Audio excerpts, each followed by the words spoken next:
and see witnessing for Christ. Now, we have a real challenge before us over these next two studies, the study today and the study tomorrow, because we're going to be looking at the sixth seal. Now, the sixth seal, of course, is the last 6 verses of Revelation 6. But that's an overview. To get the detail of the sixth seal, that is the last 6 verses of chapter 6, we need of necessity to go into chapter 12, because chapter 12 is the detail of the sixth seal. So we need to put those 2 chapters together to further understand the detail that is there.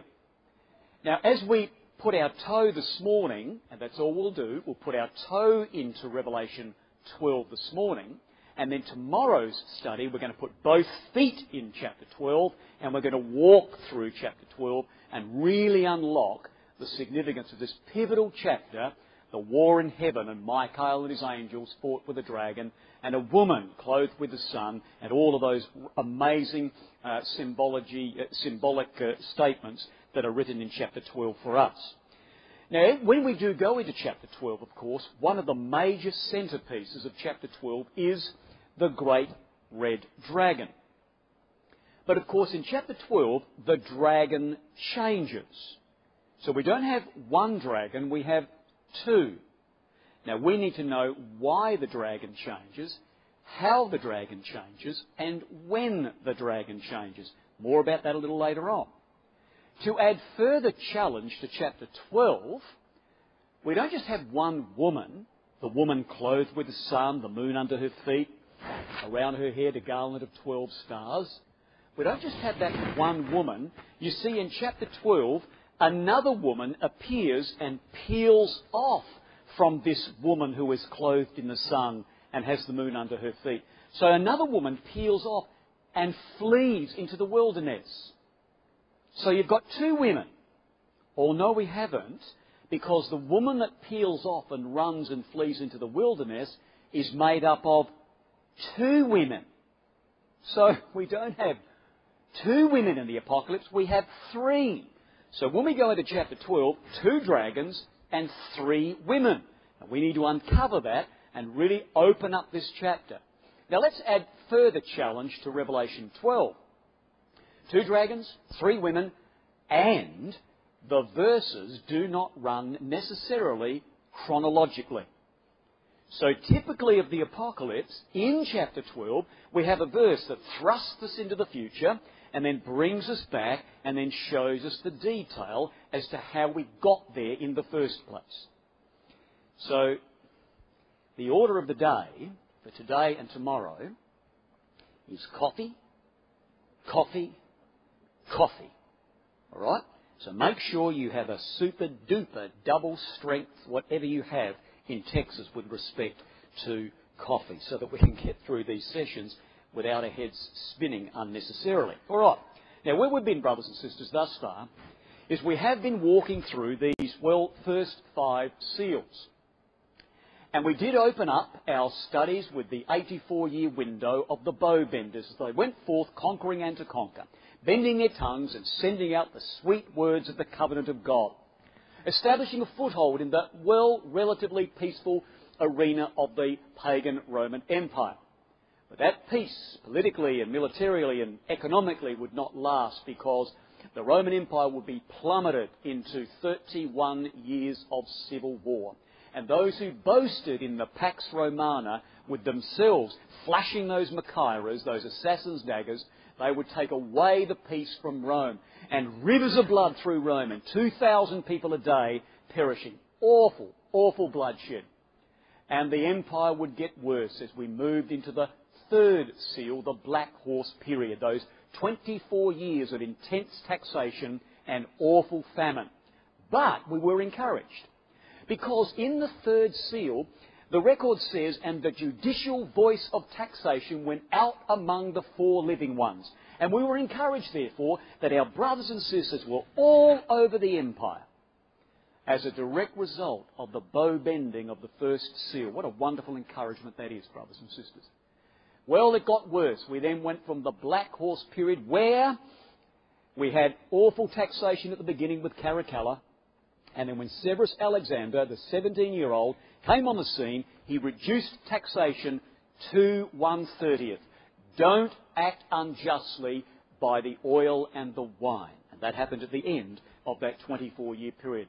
Well, we then plunged into this awful pale horse period where death and disease and famine and the beasts and the sword, the great Thracian sword, was to wield its effect, and half the empire would perish, and 5,000 a day would perish in the streets of Rome. And then we come, brothers and sisters, to our fifth seal, the 8-year persecution, where our brothers and sisters cried from under the altar, "How long, O Lord, holy and true, dost thou not judge and avenge our blood on those that dwell upon the earth?" Now, we made the point about Diocletian, albeit very briefly, too briefly, because I cut inadvertently 10 minutes out of our time. However, we talked about Diocletian being the last emperor of the fourth seal. He would also be the first emperor of the fifth seal. Now, you notice that chart there, that Diocletian, although he began the awful persecution upon our brothers and sisters, goaded by Galerius, we'll look at him in a moment, although he instigated that awful persecution that would go those 8 years from 303 to 311, he nevertheless did not complete the reign of that whole period during the fifth seal. For you see, Diocletian became ill. He abdicated from the throne in 305, and after him would come 6 emperors, then 5, then 4, then 3, then 2, and then 1. And we're going to look at how that takes place so that we get our head around this 6th seal and the 12th chapter of the book of Revelation. So, brothers and sisters, let's pick up the threads of our study that we entered into yesterday.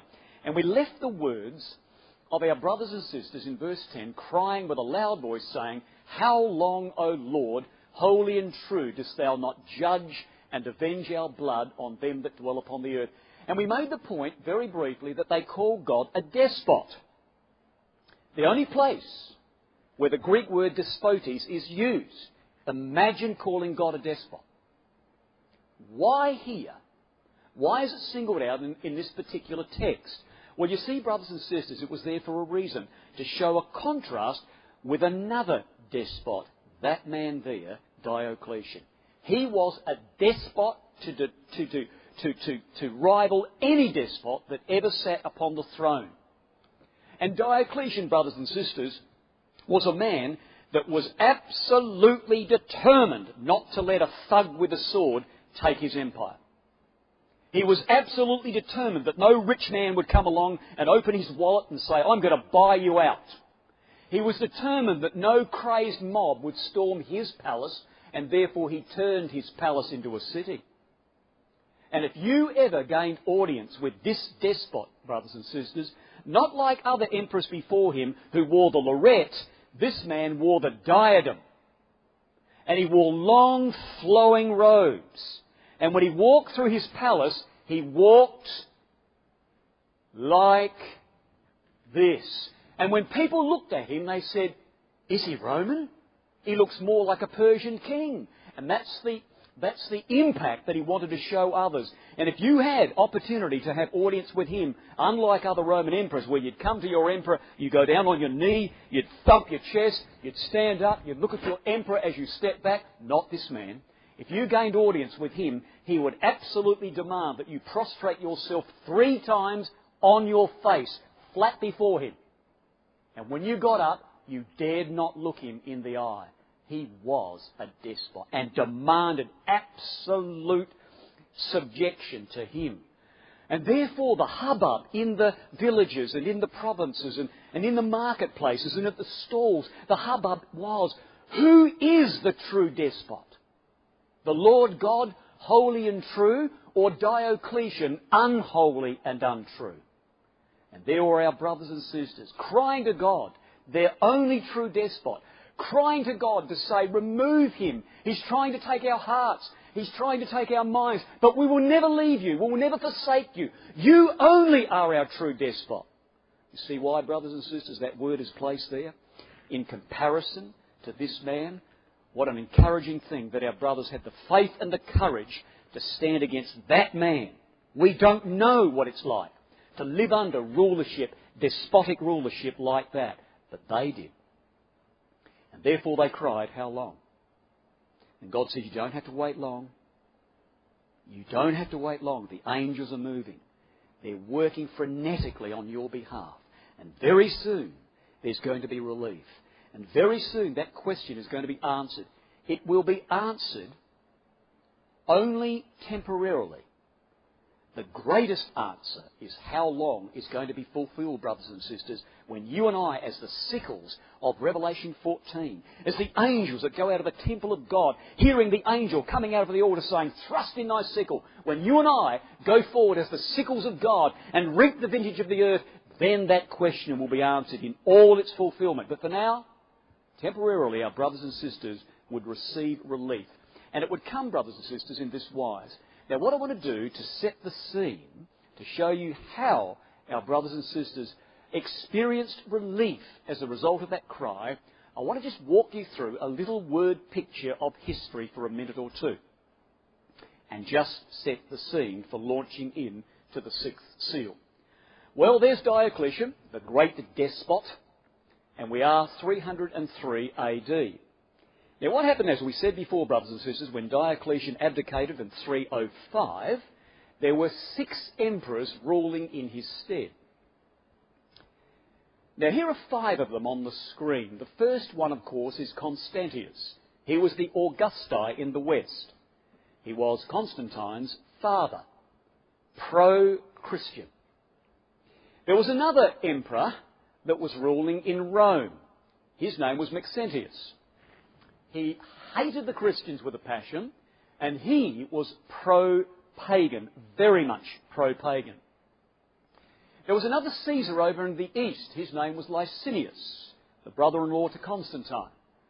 Well, at the moment he was sort of pro-Christian.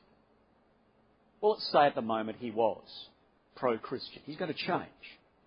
There was another emperor over in the east who was absolutely pro-pagan, and he was Maximin, not to be confused with the great Thracian giant of the fourth seal. Maximin hated the Christians. In fact, this man hated the Christians so much. The awful things that he did to the Christians were so bad, on his deathbed, he pleaded for mercy. He was smitten with nightmares, horrific nightmares, of what he'd done to the Christians, this Maximin. The Augusti in the east was the man Galerius, who was responsible for goading Domitian into getting rid of the Christians. So you have an Augusti in the west and an Augusti in the east. And these others were the junior Caesars. Well, let me tell you, some of them didn't see themselves as very junior at all as they started to revolt with one another. Well, brothers and sisters, Galerius did not like Constantius because Constantius was pro-Christian. So Galerius determined to kill Constantius. Never had the opportunity because Constantius died. And when Constantius died, the fervour and enthusiasm of the Romans in York in England put Constantine in his place. It was Galerius' job to choose who becomes emperor, not Roman soldiers.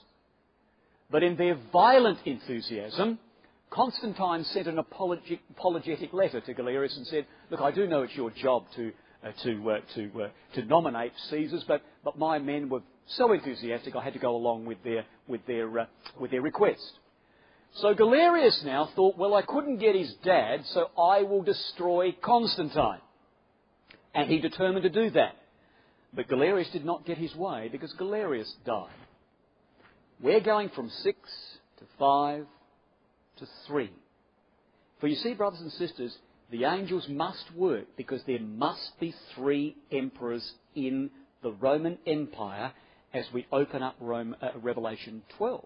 Because in Revelation 12 we read words like, and the dragon with his tail drew the 3rd part of the stars of heaven and cast them to the earth. There must be 3 A third part, you see. So the angels are removing these emperors. Now we're 4. And what we find, brothers and sisters, Licinius is doing his thing over in the east, and so is Maximin.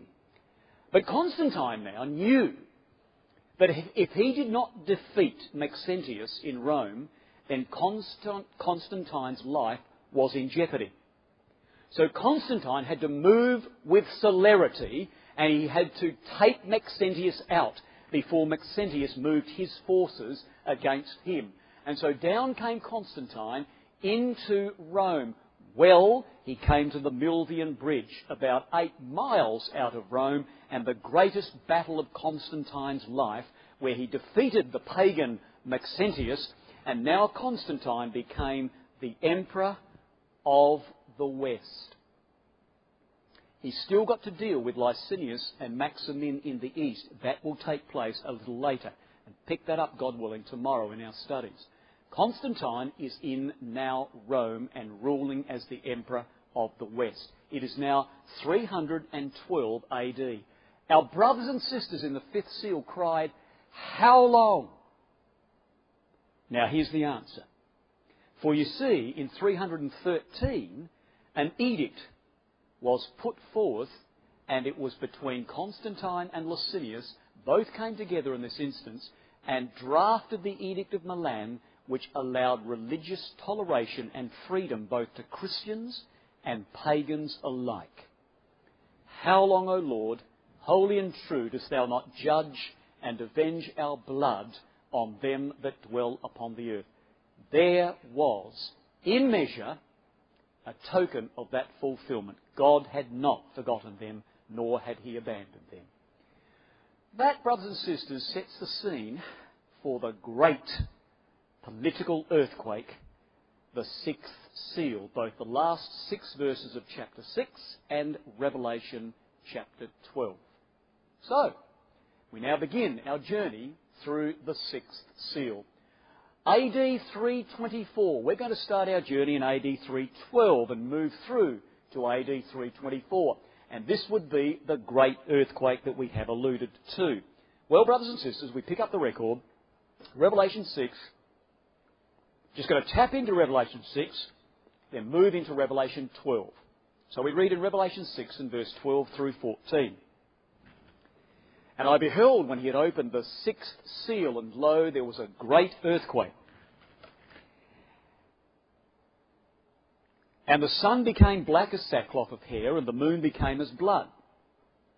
And the stars of heaven fell unto the earth, even as a fig tree casteth her winter figs, when she is shaken of a hurricane. That's the flavour that you get in the Greek, you see. And the heavens departed as a scroll when it is rolled together, and every mountain and every island were moved out of their places. Brothers and sisters, if you thought you were rock solid, immovable in the pagan Roman Empire, then think again. It didn't matter how rock solid you thought you were, nothing would stand with this great political earthquake when paganism would be removed. If you thought you were untouched and you were an island way, way, way out there into the distance, you think again, because this is going to sweep everything aside, because God is at work. And therefore, brothers and sisters, we read that it was, well, an earthquake. Now, we won't look up these quotations. I'm acutely aware that there are some brothers and sisters here and young people that are really, really, for the first time, dipping their toe into this book, and therefore you might like to write down in your margin Deuteronomy 32 and verse 1, where it talks about a people quake, the earth being people. We know the words, I think, of Isaiah 1, verse 2 and verse 10. Hear ye, O heavens, hear ye, O earth. And God is talking about the rulers and the people, calling the people the earth. So it's not a literal earthquake. This is a political earthquake with the removal of paganism and the entry of so-called Christianity. And it is, brothers and sisters, a great earthquake. Now, there are 3 great earthquakes in the Apocalypse. Now, having a look at this chart, you will see the 3 great earthquakes. Now, look at the way they are strategically, systematically placed. Our first great earthquake is the removal of pagan Rome. Notice that it is at the end of the 6th seal. The second great earthquake is in Revelation chapter 11. This is the French Revolution. Notice it is at the end of the sixth trumpet. The third great earthquake, of course, is that 40-year period between Armageddon and the beginning of the millennium. This is the greatest political earthquake that would ever be upon this earth. When the kingdom of men, in 40 years, you and I involved in that work, the kingdom of men would be removed in this 40-year shaking. Now look, the word Armageddon is there, but that's not correct. I pointed that out to the artist of this particular drawing here. That's not Armageddon. Armageddon is the last event of the sixth vial. When Armageddon takes place, yes, there will be an earthquake, a literal earthquake. But that's not this third great earthquake. This is a political shaking, as are this one and this one. So that is Revelation 16, the third great earthquake, the 40-year period. Now, brothers and sisters, let's just tidy up a couple of things that we might stumble over and get it clear in our mind. Now, they're the three great earthquakes. Revelation 6, verse 12. Some of you might like to jot that down or mark it in your margins. Revelation 11 and verse 13, French Revolution. And the third great earthquake, Revelation 16 and verse 18, the 40-year period. That is the seventh vial. They are the seven thunder judgments of God, or the third great earthquake. Now let's just tidy up a couple of things. There are two other occasions in the Apocalypse where the word earthquake is used. Let's make sure we don't trip over these two.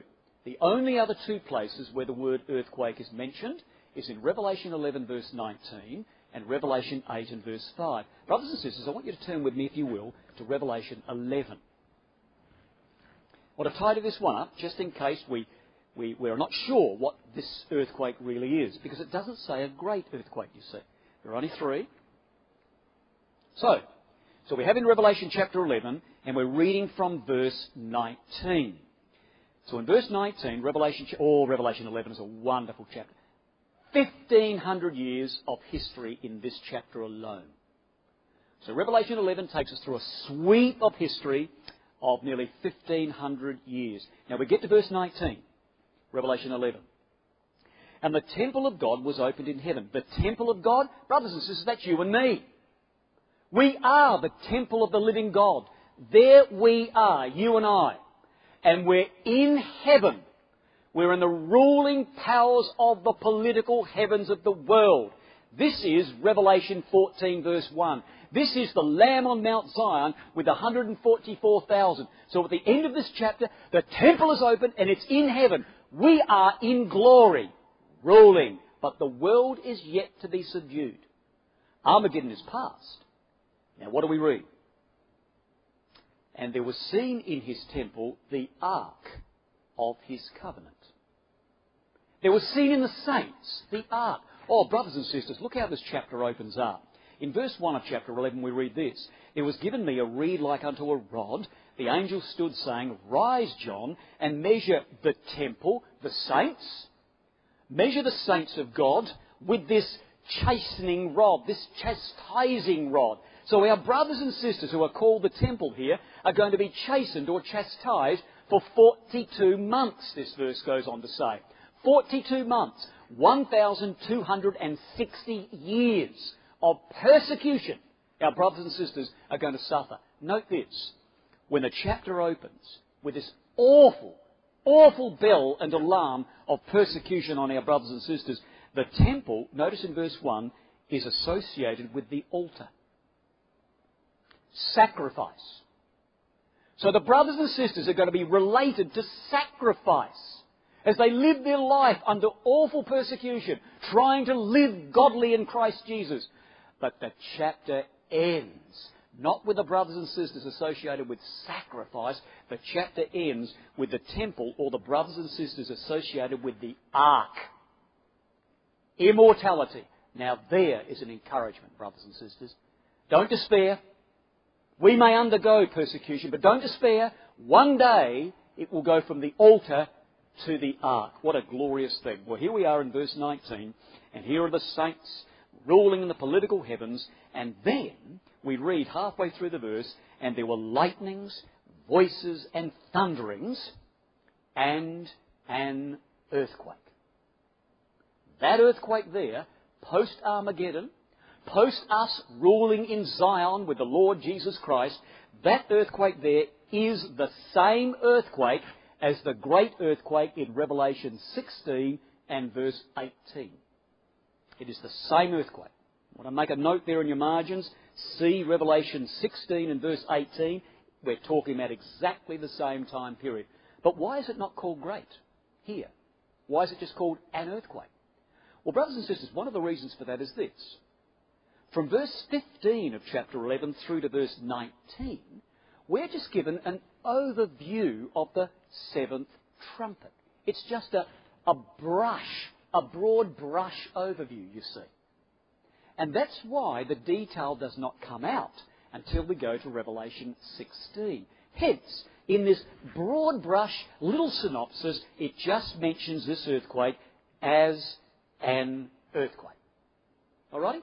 Now let's tidy up the other one just to make sure we don't stumble over that other one that we've got there. Revelation 8 and verse 5. We're going to take a little more time on this one, God willing, tomorrow in our study, chapter 8. And certainly we're going to look at all of chapter 8 in our last two studies together. But let's just put our little toe in here and just make sure while we're thinking earthquakes we don't stumble over this. Alright, verse 5, Revelation 8. This is the fifth occasion, the only other occasion of those five that the word earthquake occurs. Verse 5. And the angel took the censer, filled it with the fire of the altar, wonderful verse, more about that tomorrow, and cast it to the earth. Now listen to this. And there were voices, and thunderings, and lightnings. Now let's stop right there. There were voices, thunderings, and lightnings. That was the death of Constantine. AD 337. I'll prove that to you tomorrow. 337. If you want to write in your margin, AD 337, be careful. It is only attributed to the voices, the thunderings, and the lightnings. The death of Constantine. Through Constantine's reign, it was peaceful and tranquil. When Constantine died, it was chaotic. His sons were bickering over this, trying to carve up the land, and there were debates in the Christian world. Is Jesus Christ a man? Is he God? There was all of this infighting, politically and religiously. It was chaos when Constantine died. There it is, AD 337. But when it says an earthquake, that was the result of years and years of this infighting, of these lightnings, of these voices and these thunderings. And when it then says an earthquake, we are now in 361 AD. 361. You've got two time periods in this verse. The lightnings and thunderings was the death of Constantine in AD 337. And in 361, in comes Constantine's nephew, who was a pagan, Julian, and says, well, if that's what you call Christianity, with all of this stuff, I'm getting rid of Christianity. And in came Julian, Constantine's nephew, and said, paganism is back. So there was a little people shake. There was a little earthquake, and it lasted 2 years. And then Julian was kicked out, and Christianity came back. So therefore, brothers and sisters, we've just covered, I think, those 5 occasions where the earthquake occurs. All right, we then look now at Revelation 6, very brief overview, and we move then into Revelation 12 to get the detail. Here's the first great earthquake. The political upheaval in the Roman world. And we read in Revelation 6 that the sun would be eclipsed. Well, of course, this was the emperors of Rome who saw themselves as the shining light in the pagan Roman Empire. They would be blackened. The stars would fall from the pagan administration. So this would be the administration, all of those subsets of rulers in the pagan Roman Empire. And then we read the moon would become blood, and this would be the death of the pagan religious authority in the Roman political heavens. But the sun is going to come back in Revelation 12, shining brilliantly. And the moon is going to come back in Revelation 12, and there will be no blood on this moon. So Christianity is going to gobble all this up, you see, brothers and sisters. Now let's look at the link. We've made a comment. We've said Revelation 6 and the last 6 verses, the 6th seal, needs to be butted together with Revelation 12. Now where's the justification? Where's the proof to show that? Well, I think we've got some interesting little connections between the last 6 verses of chapter 6, the 6th seal, and Revelation 12. For instance, in Revelation 6 and verse 12 we read there was a great earthquake. In verse 7 of Revelation 12 we read that paganism is cast out, the dragon, the great red dragon, and we read that Michael, Constantine, and we're going to prove that tomorrow, Constantine, he like God. So the great earthquake of Revelation 6 is the casting out of paganism, the great red dragon of Revelation 12. Then we read in Revelation 6 and verse 13 that the stars of heaven fell to the earth. In Revelation 12 and verse 4 we read that the dragon drew the third part of the stars of heaven. You see, there's similar language. There are connections here, you see. We then read in verse 12 of Revelation 6 that the sun would be blackened and the moon would turn to blood. But in verse 1 of Revelation 12, a woman would be clothed with the sun, and a woman would have the moon under her feet. So there's a connection. And then we read these amazing words, and more about this tomorrow in greater detail, but what we have in verse 16 of Revelation 6, there are people that are crying out and screaming, and they're saying, fall on us, hide us from the face of him, Constantine, that sitteth upon the throne, and from the wrath of the Lamb. And these are the pagans, brothers and sisters, as we will find out tomorrow. These are the pagans running away and saying, we've got to get away from Constantine. He's marching to war with the sign of the cross. Nobody can defeat him. He's got Christ on his side. Now that's what the pagans were doing. What were the Christians doing? Well, they were saying, the great red dragon has been overcome by the blood of the Lamb. You wait till we see that tomorrow. It'll make you sick. It really will, brothers and sisters, at how polluted the apostasy became and how wrong they were in their teachings to even imagine the kingdom of God was on earth at the time of Constantine, as they did, as we will explore, God willing, tomorrow. Alrighty, time is going well. No way am I going to be forgetting that I finish at 12 o'clock today. Will I creep 2 minutes? No, we're going well. Alright, Revelation 12, brothers and sisters. Let's now do an overview of Revelation 12. Let's do a structure. Let's do a scaffold so you start to get ready for the detail that we're going to share with you tomorrow in our study. Now, there's the King James Version of the Bible, and you won't see the text necessarily, but we want you to see the colours.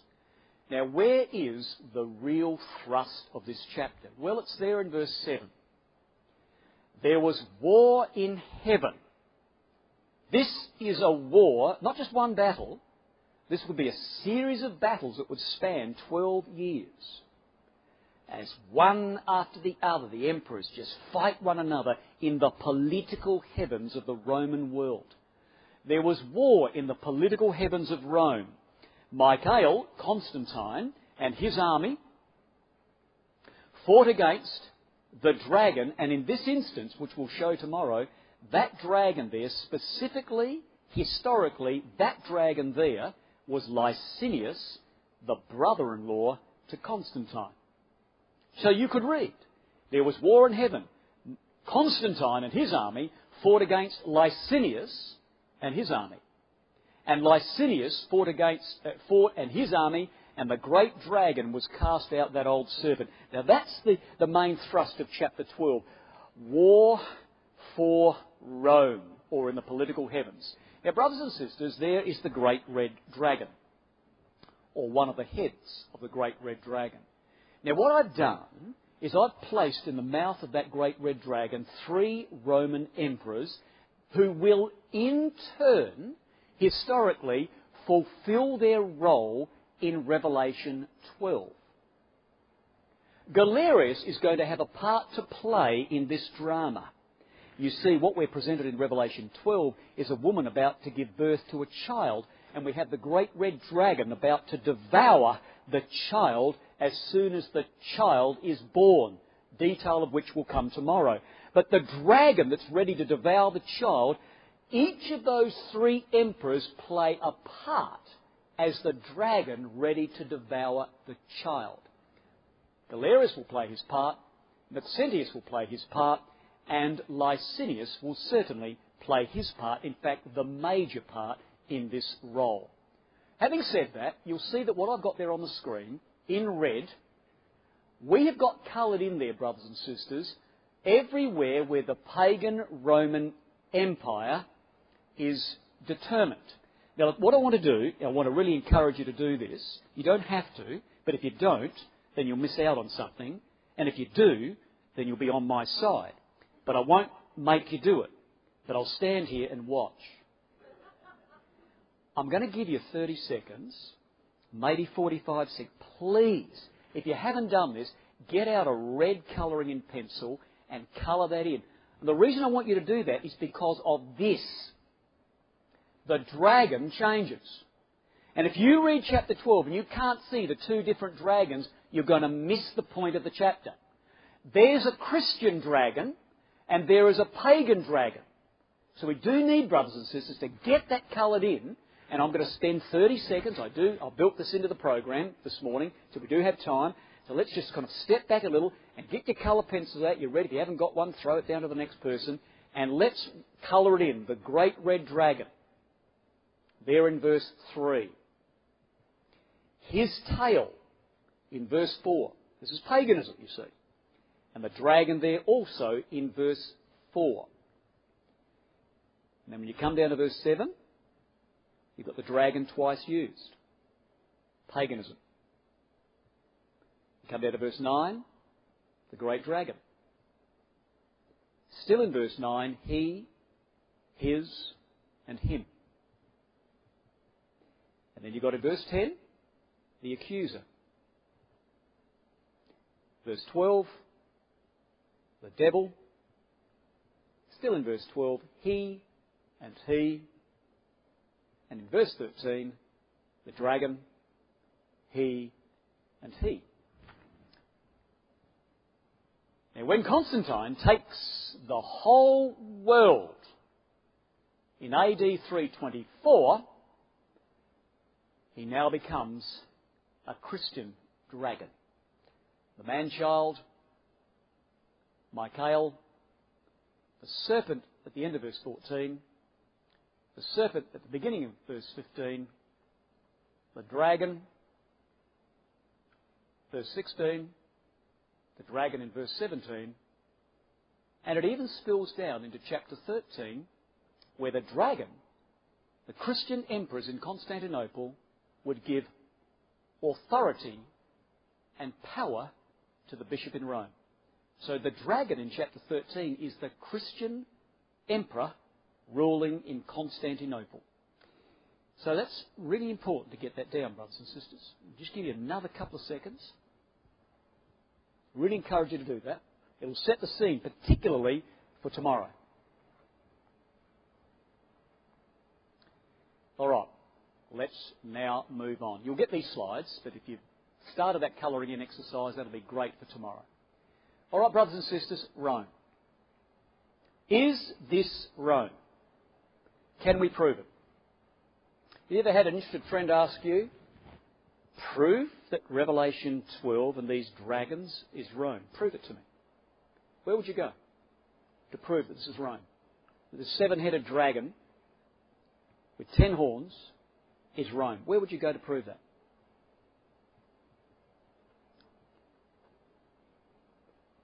Any thoughts? Don't be shy. Where would you go? Revelation. Excellent. Excellent. Who said that? Who sung that out? It was a man's voice. Back there. Was that you, Shannon? Way back there. Was that way back there? Who? Who's that? Who is it? Rick. Is that you, Rick? Okay. Thanks, Rick. You're right. Brothers and sisters, let's go to Revelation 17 and prove unequivocally that this dragon in Revelation 12 is Rome. Now, when we come to Revelation 17, we've got the scarlet beast. 7 heads, 10 horns, same creature, but it's morphed into a different stage of its development, you see. If you wanted a caption of Revelation 17, notwithstanding all the amazing detail, if you wanted a caption at the top of Revelation 17 as to what Revelation 17 was all about, it could read this: the last 30 years of the existence of a monster who has existed for over 2,000 years. Revelation 17 is all about the last 30 years of this creature. Now, when we come to Revelation 17, we read this. And this is proof, to me, brothers and sisters, unequivocally, that we're dealing with Rome. And you need to know that if you're talking with interested friends or young people or brethren and sisters who may not be aware of the detail of this chapter. Now, we're given 2 ways to prove that this dragon, or this beast, I should say, is Rome. We're given a geographical identification because we read in verse 9 the words that the 7 heads represent 7 mountains. And let's read this together, shall we? Revelation 17. I want to spend 5 minutes, and I've got 5 minutes. No, I haven't got 3, but I'll take 4. Now, Revelation 17, we read this with respect to this beast. Verse 9. Here is the mind which hath wisdom. The 7 heads are 7 mountains on which the woman sitteth. There are 7 kings. 5 are fallen, 1 is, the other is not yet come. When he comes, he must continue a short space. The beast that was and is not, even he is the 8 and is the 7, and goeth into perdition. When I first read that, I thought, that's it, I'm going away from the Apocalypse, I'm going back to Genesis. No way will I understand that. But you know, brothers and sisters, 5 are fallen, 1 is yet to come. When he comes, he must continue a short space. The one that was and is not, even he is the 8 and is the 7, and goes into perdition. When you get it, you get it. You really get it. Now, I want to show you a very simple way to get that, what appears to be a very complicated verse. But first, we're given a political identification of this creature. Well, the 7 heads are 7 mountains. Now, many of you have seen this diagram. Here is a Roman coin from the British Museum, minted in 71 AD. John could very well have touched that coin and used it to go and purchase something. 71 AD. And there is Roma. There's a woman sitting in 7 hills. Pretty impressive, but you know, that doesn't do it for me because Constantinople sits among 7 hills. Other cities sit among 7 hills. So that's not really foolproof for me. This is. And there are 7 kings. Or there are 7 forms of government. John, you know what I'm talking about. John's there in AD 96. Now listen, John. These 7 heads are 7 forms of government. 5 are fallen, 1 is, and the other is not yet come. So these brothers and sisters who were fallen were the regal form of government, the consular, the dictatorial, the decemviral, and the tribunitial. In 700 BC, Little Roma on the Italian peninsula was ruled over by kings. Kings. 700 BC. When Rome became a republic in 500 BC, Rome was ruled over by 4 different forms of government. I won't go through the detail of the consular, the dictatorial, the decemviral, or the tribunitial. Time is getting away from us. But John was told, John, there have been 5 forms of government ruling over Rome. John said, yes, I've got it. 1 is John. So when John was alive, receiving the Apocalypse, the imperial system, emperors ruled, you see. 1 is. There's another yet to come. And the 7th head, or the 7th form of government over which Rome was ruled, were the Goths. In came the Goths, and they ruled for a short time. Now that's the easy bit. 5 are fallen, 1 is, the other is not yet come. But with respect to the Goths, the record goes on to say, when the 7th head comes, that is, the ruling Goths who would rule from Rome, the Ostrogoths, under Theodoric. We'll talk more about that in the 4th wind trumpet in our last study. But when the Goths came in, he would continue a short space, and the Goths did. The Goths ruled in Rome for 60 years. And then they were turfed out by Justinian, who was the Christian emperor in Constantinople at that time. Be that as it may, that's the simple bit. This is the tricky bit. When he comes, he must continue a short space. And the beast that was, and is not, even he is the eighth, and is of the seven, and goeth into perdition. Are you up for this? Yes, you are. Am I going to force you to go through this? Yes, I am. Am I going to pinch 1 minute? You bet your life I'm going to pinch an extra minute. All right, brothers and sisters. Now let's do the tricky bit. Here we are. 5 are fallen. Regal, consular, dictatorial, decemviral, tribunitial. 5 are fallen. 1 is imperial. The other has not yet come, the Goths. When they come, they must continue a short space. Did you hear what I last said? When they come, they must continue a short space. That's the last word I said. Therefore, from that springboard, we take the next verse. John, move over there. You're now in the future with the 7th head. Now, John, look back and read the next part of the verse. The one that was and is not, because I am now here. The head that was and is not, because I'm here. Even he is the 8th and is one of the 7. It's pretty simple. There you are. The one that was, because I'm here. I'm now into the future. Even he is the 8th head and is a resurrection of one of the 7. And so the 6th head, the imperial system, is coming back. You don't believe that? Have a look as we finish our study, brothers and sisters, at Revelation 13 and verse 3. This is exactly what Revelation 17 is saying. Revelation 13 and verse 3. And I saw one of his heads wounded to death. There it is. One of the heads wounded to death. And his deadly wound was healed. It's exactly the same. What an amazing thing. So there, brothers and sisters, Revelation 13 and verse 3, coupled with Revelation 17, and that all then falls into play. What an amazing thing. Well, brothers and sisters, God willing, tomorrow in our study, we're going to pick up the story and plummet into Revelation chapter 12 and unwrap all of these amazing things with respect to the 2 dragons and the 3 women, and our title will be, And the Woman Fled into the Wilderness. Thank you.